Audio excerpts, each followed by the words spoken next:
Hello, welcome to Sound and Fury Book Reviews. As usual, I am Tina.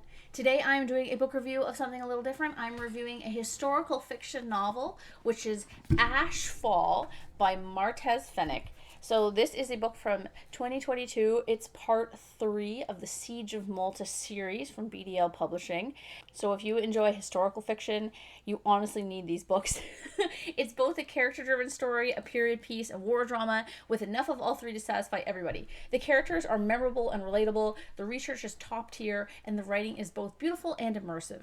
It's based on the lead up to the 4-month Siege of Malta in 1500s, so if you have any interest in the Ottoman Empire, the Knights of St. John, and just how regular people lived back then, gotta check this out. The first one is called The Eight-Pointed Cross, and it is so good. That one takes place, I think it starts about 20 years or so before the actual siege. So it's cool because you get to see, so there's characters that carry through all 3 books, and you get to see them grow and change and learn. So you really feel,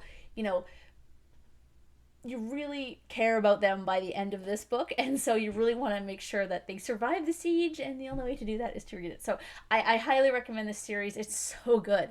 So this review contains spoilers for the first 2 books, so do not listen to this if you have not read the first 2, but it does not contain any spoilers for Ashfall. So again, this is what it looks like, and yeah.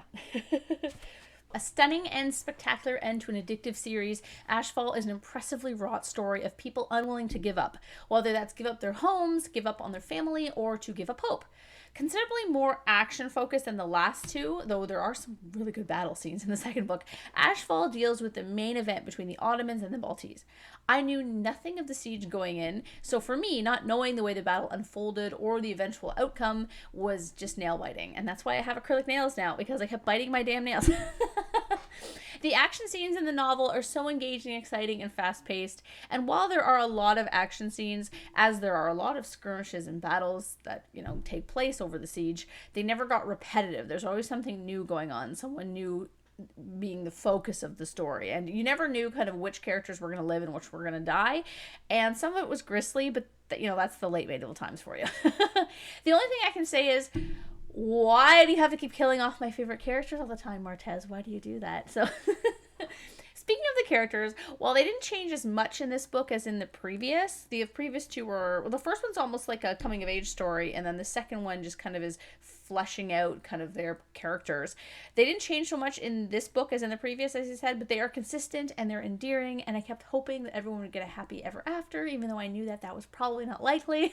So I really cared about the characters, and I'm really sad that I don't get to kind of, see them anymore. So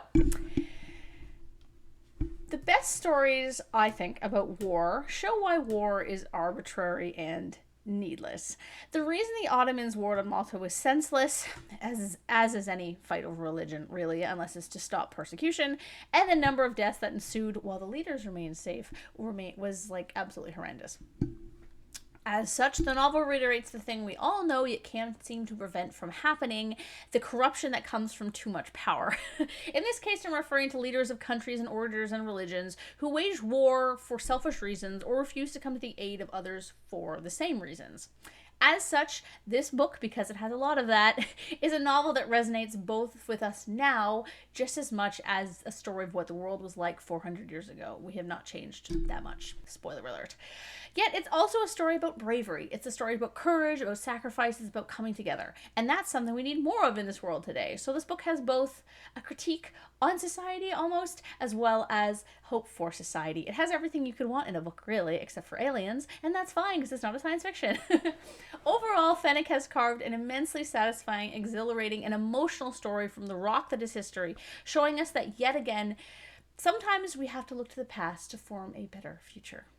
Also, the book is really fun and entertaining, and I can't recommend it enough. So, yeah, if you read any historical fiction ever in your life, or this year, or this month, definitely check out Eight-Pointed Cross, because this series, you'll fall in love with it. And now all 3 are out, so you can get them all at once. So yeah, thanks for watching, and back to sci-fi on Thursday. Actually, no, I'm doing a fantasy book on Thursday. Sorry, back to sci-fi next week. Thanks.